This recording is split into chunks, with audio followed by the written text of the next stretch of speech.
이 시간 우리에게 주시는 하나님의 말씀은 구약성경 여호수아 7장 25절과 26절의 말씀입니다. 여호수아 7장 25절과 26절입니다.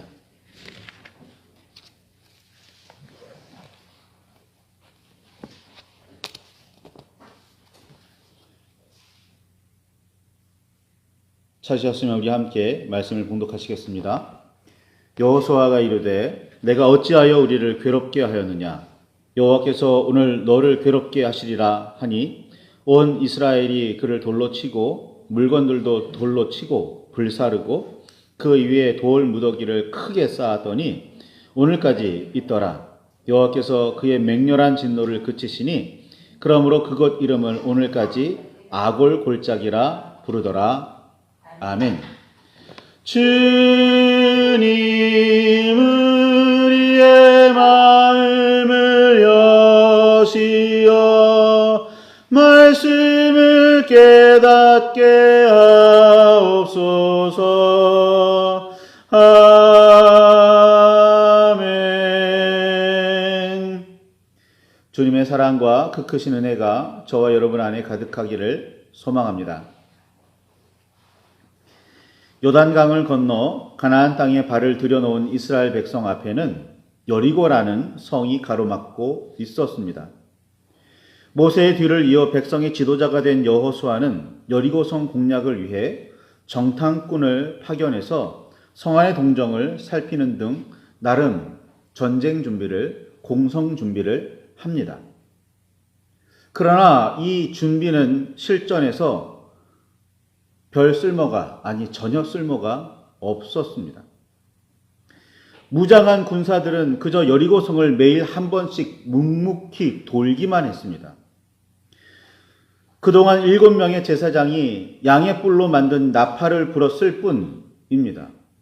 자, 무슨 축제를 하는 것도 아니고 제사장이 나팔을 불면 온 군사들이 무장한 상태이기는 했지만 그냥 아무 뜻 없이 그냥 성을 한 바퀴 돕니다. 한 바퀴 도는 게 무슨 의미가 있을까요? 그렇게 엿새가 지나고 7째 날이 되어서는 특별히 성을 7번 돌고 마지막에 크게 소리를 지릅니다. 그게 전부였습니다. 그 순간 성벽이 무너져 내렸고 여리고 군사들로서는 제대로 된 전투 한 번도 없었고 성을 향해 화살 한 대 날아오지 않았는데 그 튼튼하면서도 높은 성벽이 갑자기 무너지는 엄청난 사건을 경험하게 됩니다. 여리고 군사들로서는 그리고 이스라엘의 군사들로서는 전혀 상상하지도 못했던 일입니다. 겨우 이렇게 한다고 성벽이 무너진다고? 인 거죠. 이스라엘 군사들은 어이없는 상황에 당황하고 있었을 여리고 군사들을 상대로 손쉽게 승리했습니다. 그러니 결과적으로 여리고에 정탐꾼을 보내고 그로 인해 기생 라합과 맺었던 언약은 처음부터 쓸데없는 짓이었습니다. 전쟁은 하나님께 속한 일이고 여리고를 공략하기 이전에 이미 하나님의 군대 대장이 여호수아와 함께 하고 있었습니다. 이스라엘의 군대는 여리고 공략에서 별로 한 일이 없었습니다. 그저 무너진 성벽을 타고 넘어가 당황한 적군을 큰 힘 쓰지 않고 물리친 이후에 전리품을 취했을 뿐입니다. 이 전리품들에 대해서는 여호수아가 군사들에게 그 어떤 것도 개인적으로 취하지 말고 모두 여호와의 곳간에 드리라고 명령을 내렸습니다. 이 명령은 여호수아 개인적인 명령이 아니라 하나님께서 여호수아에게 내리신 명령이지요. 전리품은 전투에 참여해서 고생한 군사들에게 베푸는 일종의 포상입니다. 이것이 나중에 약탈 문화로 발전하기는 하는데 이 전리품을 얻는 행위는 군사들에게 베푸는 일종의 혜택이고 포상입니다. 그러나 이스라엘 군사 중에 여리고 공략에서 포상을 받아야 할 만큼 고생한 사람은 한 명도 없습니다. 고생했다면 계속 나팔을 불며 돌았을 제사장들이 고생했다고 해야 될까요? 여하간 고생한 군사는 없다고 보여집니다. 그러니 전리품은 모두 하나님 앞에 드려져야 합니다. 여호수아는 이 사실을 분명하게 했습니다. 왜요? 여리고 성벽을 무너뜨리신 분은 하나님이시고 누구보다 하나님의 군대 대장이 가장 많이 고생했다고 해야 할 것이기 때문입니다. 여호수아는 이렇게 말합니다. 그 어느 것도 개인적으로 취하지 말라고 말입니다.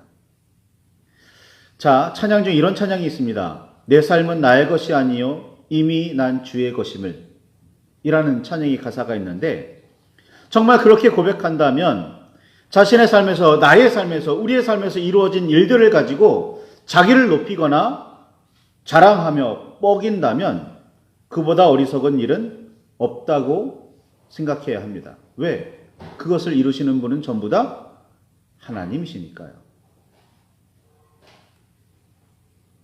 여리고를 점령한 후 여호수아는 아이라는 성으로 정탐꾼을 또 보냅니다.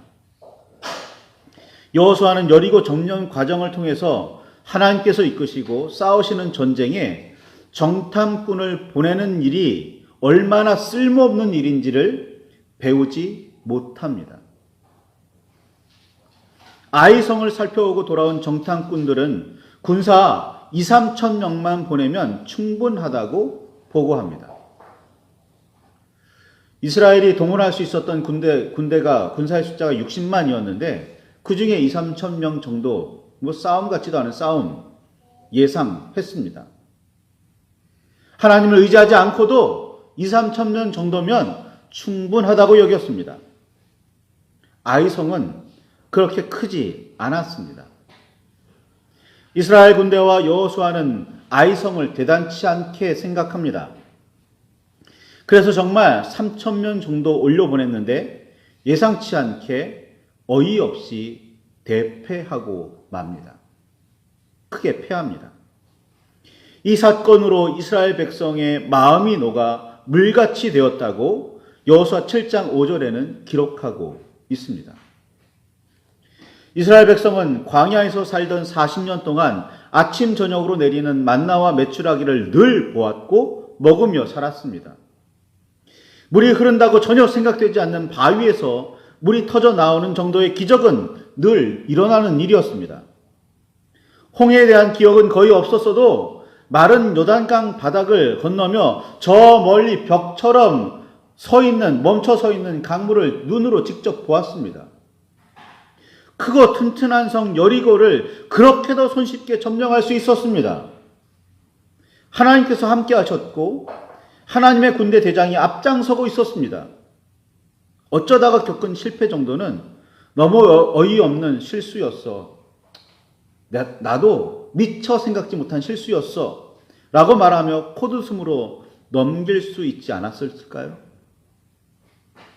여리고를 손쉽게 점령한 이스라엘은 작은 성 아이 정도는 별거 아니라고 생각했습니다. 하나님을 의지하지 않는 그런 단순한 실수가 아니라 결정적인 실패를 저지릅니다. 그들은 정탐꾼들의 보고를 무한 신뢰합니다. 스스로 판단하기를 군사 3천 명 정도면 충분하다고 섣불리 생각합니다. 어려운 일이 쉽게 풀리거나 쉬운 일이 지지부진 이루어지지 않는 이유는 같습니다. 하나님을 의지하지 않았기 때문이고 하나님께서 개입하지 않으셨기 때문입니다. 하나님을 의지하지 않으면서 일이 잘 풀리지 않자 하나님께 원망을 쏟아 놓습니다. 여호와의 궤 앞에서 땅에 엎드려 머리에 티끌을 뒤집어 쓰고 슬퍼하면서 차라리 요단강을 건너지 않았더라면 이런 수치스러운 일은 당하지 않을 수도 있었겠다는 말이나 늘어놓습니다. 아이성을 수월하게 넘겨주지 않으신 하나님을 원망합니다. 자신들이 무슨 일을 어떻게 했는지 살펴보지 않고 일이 제대로 되지 않았습니다. 실패했습니다. 왜 우리를 이렇게 고생시키십니까? 라고 말이죠. 하긴 여리고성 점령을 마치고 나서 하나님께 영광을 돌렸다는 표현을 성경에서는 찾아볼 수가 없습니다. 하나님께서 함께 하시는 일이니 당연하다고 생각했을까요? 감사할 생각을 하지 않은 듯 보입니다. 아직 감사에 대한 표현이 등장하지 않습니다. 그러다 아이성에서 문제가 터집니다. 이스라엘 군대가 작은 아이성을 점령하지 못한 직접적인 원인은 아간이라는 사람이 저지른 범죄 때문이라고 성경은 우리에게 알려주고 있습니다. 여러 번 반복해서 말씀드렸지만 성경에서 말하는 죄악 혹은 범죄는 하나님의 뜻 그리고 명령과 관계가 있습니다. 하나님의 뜻에 반하면 죄악이고 그 명령을 어기면 범죄입니다. 하나님께서는 여호수아 7장 11절에서 12절에 이르는 말씀에 이렇게 말씀하십니다. 이스라엘이 범죄하여 내가 그들에게 명령한 나의 언약을 어겼으며 또한 그들이 온전히 바친 물건을 가져가고 도둑질하며 속이고 그것을 그들의 물건들 가운데 두었느니라. 그러므로 이스라엘 자손들이 그들의 원수 앞에 능히 맞서지 못하고 그 앞에서 돌아섰나니 이는 그들이 온전히 바친 것이 됨이라. 그 온전히 바친 물건을 너희 중에서 멸하지 아니하면 내가 다시는 너희와 함께 있지 아니하리라 라고 말입니다. 한 사람의 범죄는 그만의 문제가 아닙니다. 죄를 범한 그는 대표적인 인물일 뿐입니다. 죄를 묵인하거나 찾아내어 씻으려고 하지 않는 모두가 간접적이나마 죄를 저지르고 있는 셈입니다.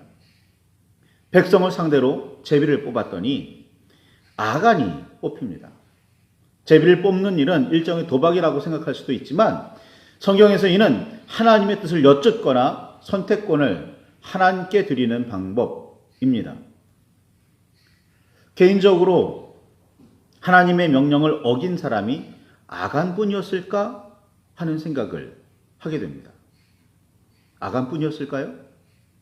전리품을 개인적으로 챙긴 사람이 아간뿐이었을까요? 60만 명이나 되는 사람 중에 아간뿐이었을까요? 60만 분의 1? 100분의 1이나 10분의 1도 아니고? 정말 아간뿐이었을까요? 이스라엘 백성은 단 한 번이라도 하나님을 온전히 의지했다거나 하나님의 뜻을 바르게 받들었다거나 하나님의 명령을 항상 잘 따랐다고 말할 수 없는 사람들입니다. 우리라고 크게 다르지 않습니다. 모세도 분명하게 말했잖아요.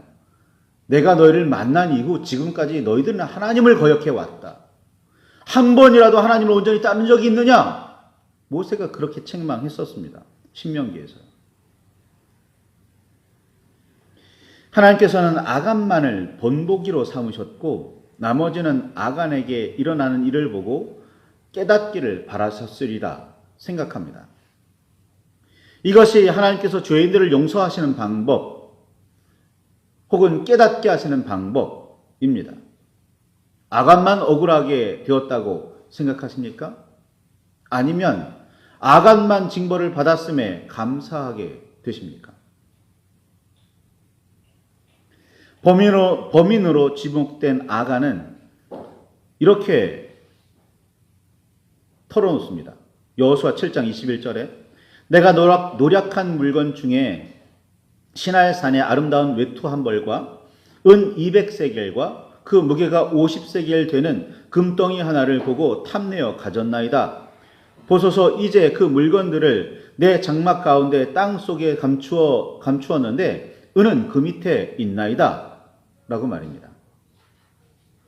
하나님의 곳간에 들여놓아야 마땅한 전리품 중 일부를 빼돌려 감추어 두었습니다. 어떤 이들은 이게 많은 금액이다 적은 금액이다 이 금액을 따지고 있는데 많건 적건 하나님께 드렸어야 마땅한 물건을 사사로이 빼돌렸으니 도둑질이고 전리품 모두를 하나님의 곳간에 드려야 한다는 하나님의 명령을 어긴 명백한 범죄입니다. 이스라엘 모든 사람은 아간의 온 가족과 가축들, 재산들과 더불어 빼돌렸던 전리품들에 돌을 던져야 했습니다. 아간만 죽인 게 아니에요. 아간의 가족들, 아간의 재산, 아간이 빼돌린 것들 전부 다 부수고 죽이고 깨뜨리고 파묻어 버리는 일, 그게 아간에게 돌을 던지는 일이었습니다. 아간에게 돌을 던져 징벌한 사람들에는 친인척도 있었고 친구도 있고 이웃도 있었습니다. 이런 방식의 처벌은 단지 아간의 잘못을 징벌하고자 하는 목적만이 아니라 아간에게 돌을 던지는 모두에게 경각심을 일깨우는 방식입니다. 의로운 사람이기에 죄인에게 돌을 던질 수 있는 게 아닙니다. 자신도 죄인임을 절실하게 깨닫게 하는 방법입니다. 다른 사람들이 당하는 불행이나 천재지변을 두고 함부로 말하지 말아야 하는 이유입니다. 우리라고 크게 다르지 않는 죄인이라는 사실을 우리는 분명하게 깨달아야 합니다. 그리고 그 사건들을 통해서 나는 하나님 앞에 죄를 지은 게 없을까? 나는 하나님 앞에 어떤 사람이었을까를 돌아봐야 하는 거죠. 이게 아간에게 돌을 던지는 자의 마음가짐입니다. 이어야 합니다. 온 이스라엘이 아간을 돌로 치고 물건들도 돌로 치고 불사르고 그 위에 돌무더기를 크게 쌓았습니다. 이스라엘의 모든 백성이 돌을 던졌으니 아무리 작은 돌을 던졌더라도 엄청난 돌무더기가 쌓였으리라 생각합니다. 이렇게 아간을 징벌하고 나니 여호와 하나님의 맹렬한 진노가 그칩니다. 죄를 깨닫고 온전히 씻지 않고서는 거룩하다고 말할 수 없습니다. 여호수아 7장 13절을 보면 하나님의 명령을 어기는 일이 분명히 죄라는 사실을 알 수 있어요. 그게 더러운 겁니다. 거룩해지려면 하나님 앞에 죄를 짓지 말아야 해요. 나만 그러면 된다는 게 아니라 우리 모두가 그래야 거룩하다 말할 수 있을 겁니다. 한 번만 이렇게 거룩했다 아니요. 우리의 일생 삶을 통해서 전체를 통해서 그렇게 온전하게 살아야 거룩하다 말할 수 있는 겁니다. 거룩이라는 말이 그렇게 쉬운 말 아닙니다. 그렇게 거룩해지지 않고는 밝은 내일을 기대할 수가 없습니다. 밝은 내일, 좀 더 분명하게 하나님께서 이끄시는 나를 살아갈 수가 없죠. 기대하지를 말아야 합니다. 아예 처음부터 거룩하지 않고서는. 이렇게 쌓인 엄청난 돌무더기가 있는 지역을 이스라엘은 아골 골짜기라 부르기 시작합니다.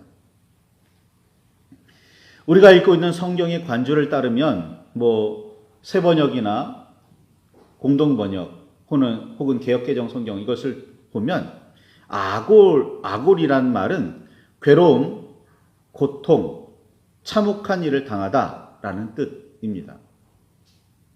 관주는 성경을 번역한 학자들의 설명이거나 전통적으로 그렇게 해석해 왔다는 사실입니다. 따라서 아골 골짜기는 괴로움과 고통을 기억하게 하며 참혹한 일을 당한 역사가 있는 골짜기라는 뜻입니다. 후에 일종의 공동모지로 알려졌고 그렇게 쓰이기도 했습니다.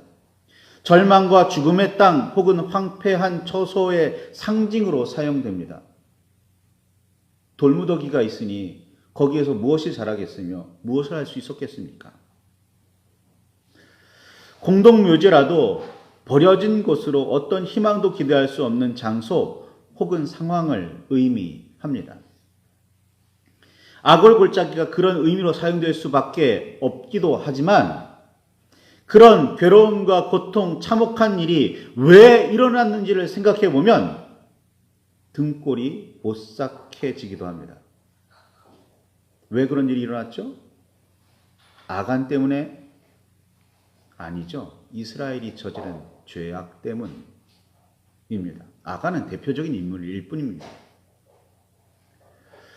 아간의 범죄와 이에 동참했던 혹은 묵인했던 죄악의 역사를 기억해야 하는 장소가 아골골짜기입니다. 나는 선하고 너는 악하다고 남을 정죄하기 위함도 아닙니다. 나도 다르지 않은 죄인임을 깨닫고 온전한 회개를 통해서 하나님께 돌아가야 한다는 점을, 그래서 조금도 흔들림 없이 하나님을 따르며 의지해야 한다는 사실을 분명하게 깨달아야 하는 장소가 바로 아골골짜기입니다. 아골골짜기, 죽음의 자리 혹은 황폐한 자리, 그뿐 아니라 거기가 왜 죽음의 자리가 되었지? 거기가 왜 황폐하게 되었지? 생각해야 한다는 겁니다. 아간 때문에, 다시 말씀드리지만 아간이란 한 사람의 문제가 아니라 이스라엘 전체의 문제였습니다. 무리의 문제고 나의 문제였다는 겁니다. 아간의, 다른 사람의 문제가 아니라 나의 문제. 하나님의 말씀을 듣고 이 말씀 누군가가 들었어야 하는데 이건 누군가의 말씀인데 아니라는 거예요. 그 말씀은 모두 나에게 주시는 말씀입니다. 얼핏 상관없어 보이지만 그 말씀은 모두 나를 깨뜨리시고 나를 가르치시고 나를 인도하시기 위한 말씀이라는 거예요.